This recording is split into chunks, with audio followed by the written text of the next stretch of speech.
एक कार जिसे लेना लोगों का सपना था, जिसने इसे कंट्रोल किया वो लेजेंड बना, जिसने नहीं वो कहानी बन गया। ये कार की शक्ल में रॉकेट थी। इसे चलाना सीख जाओ वरना ये आपको ले उड़ेगी। एक ऐसी कार जो शौक नहीं हिम्मत मांगती थी। This is the story of Portia 930 turbo the widowmaker. Germany 1930s एक कार कंपनी स्टार्ट होती है जो जल्द ही ऑटोमोटिव वर्ल्ड पे राज करने वाली थी। नाम था पोर्शा।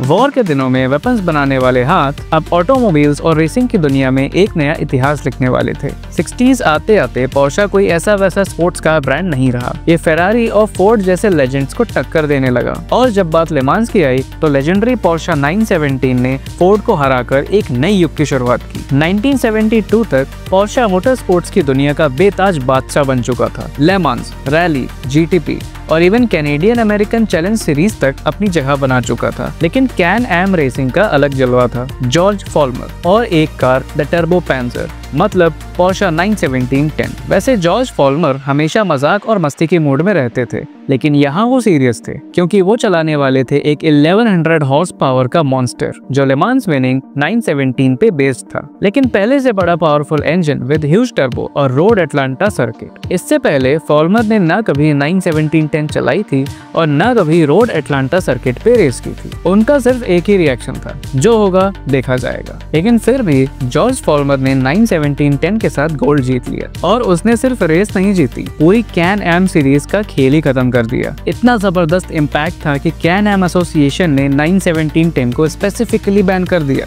और सिर्फ कार नहीं पूरी सीरीज ही बंद हो गई। पोर्शा समझ गया कि उन्होंने एक मॉन्स्टर बना दिया है। कैन एम का चैप्टर बंद करने के बाद पोर्शा निकल पड़ा दुनिया जीतने। उन्होंने अपना ध्यान ग्रैंड टूरिंग चैंपियनशिप यानी कि जीटीसी और ग्रुप 4 रेसिंग पे शिफ्ट किया। लेकिन एक प्रॉब्लम थी, ग्रुप 4 रेसिंग के लिए होमोलोगेशन जरूरी थी। मतलब अगर रेस करनी थी तो सेम कार की 100 यूनिट्स पब्लिक को भी बेचनी पड़ती। और यहाँ से शुरू होती है एक मॉन्स्टर की कहानी जो आम लोगों के काबू में आने से इनकार करती थी। 911 पहले से ही एक परफेक्ट स्पोर्ट्स कार थी, लेकिन दिक्कत ये थी कि वो फास्ट नहीं थी। बट पोर्शा के लिए ये कोई दिक्कत नहीं थी। पोर्शा ने 3 लीटर इंजन उठाया फ्रॉम कैरेरा आरएस, जो कि अपने जमाने का सबसे पावरफुल इंजन था।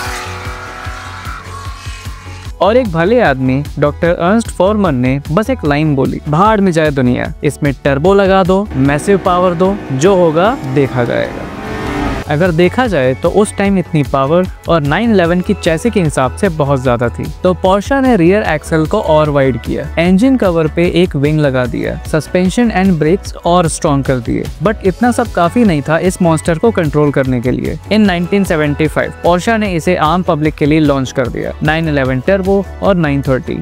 ये कार इतनी तेज थी मानो कार की शक्ल में मिसाइल। 1975 तक मसल कार्स का जमाना जा चुका था, अब जमाना था टर्बो का। कॉर्वेट सिर्फ 200 हॉर्स पावर बनाती थी। जापान को तो पता भी नहीं था कि स्पोर्ट्स कार होती क्या है, और यूरोपियंस तो सर्वगुण संपन्न स्पोर्ट्स कार बना रहे थे। तभी एक मॉन्स्टर कार सीन में एंट्री लेता है, 911 टर्बो, जो सबको उड़ाने वाला था और सच में उड़ा दिया था। ये कार ड्राइविंग एंथुसियास्ट द्वारा बहुत जल्द अपना ली गई। मारियो एंड्रे, वॉल्टर रॉरल एंड जैकी इकिक्स 930 के प्राउड ओनर थे और ये कार चलाते समय अपने आप को चक येगर जैसा फील करते थे। लेकिन तुम्हें तो पता नहीं होगा कि चक येगर है कौन, तो ध्यान से सुनना, IAS के पेपर में आ सकता है। अक्टूबर 14, 1947 एक प्लेन बेल X1 जिसने सबसे पहले साउंड बैरियर तोड़ा था, मतलब साउंड की स्पीड से भी तेज। ऐसा पहली बार हुआ था कि कोई प्लेन साउंड की स्पीड से भी तेज गया था और उसके पायलट थे चक येगर। अगर आप ये फैक्ट जानते थे तो मुझे कमेंट सेक्शन में बताइए। 930 टर्बो आपको डर का एहसास कराती थी, और ये एहसास आपको तभी आता है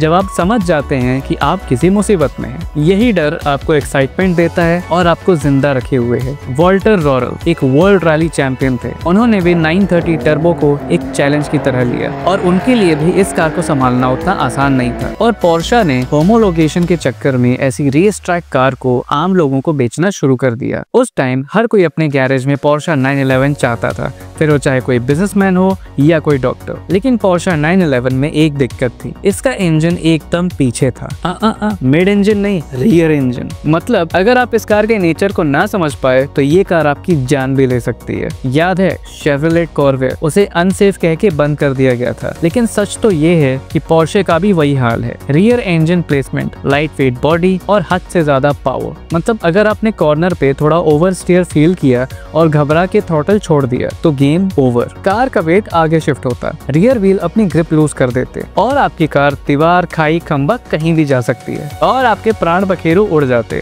मतलब सीधा ऊपर। ये सोचो अभी तो टर्बो बूस्ट नहीं आया है तो ये हाल है। अब ये सोचो कि इस डेंजरस हैंडलिंग पे टर्बो भी ऐड कर दिया जाए तो क्या होगा। पोर्शे ने वही किया। टर्बो बूस्ट 4000 आरपीएम पे हिट करता, एक पल में स्लो और अनप्रेडिक्टेबल लगती तो दूसरे पल में एक फाइटर जेट बन जाती। अगर टर्न के बीच में टर्बो बूस्ट आ गया तो सिर्फ दो ही ऑप्शन है, या तो कार के साथ भाई के जैसा कमिटमेंट रखो और काउंटर स्टीयर करो, या तो साक्षात यमराज को अपनी बाजू वाली सीट में बैठा देखो। बड़ी दिक्कत तो ये थी कि ये एक मॉन्स्टर्स पावर वाली रेस कार थी जिसे कोई भी ऐरा गहरा बेवकूफ आदमी खरीद सकता था जिसके पास पैसा है। फिर एक एक्सीडेंट सामने आया जिसने पोर्शे को पूरी तरह हिला के रख दिया। सिंथिया फाइल्स बॉस को इम्प्रेस करने के लिए अपने हस्बैंड की 930 टर्बो ले जाती है। बॉस को घुमाते हुए सिंथिया ने एक्सेलरेटर दबा दिया और टर्बो बूस्ट आते ही वो अपना कंट्रोल खो देती है। ब्रेक्स लगाने में देर हो गई और कार स्पिन होते हुए सामने से आने वाले ट्रैफिक पे टकरा गई। इस एक्सीडेंट में सिंथिया के बॉस की मौत हो जाती है। इस केस के बाद पोर्शे को कोर्ट में घसीटा जाता है और रिकॉर्ड ब्रेकिंग $2.5 मिलियन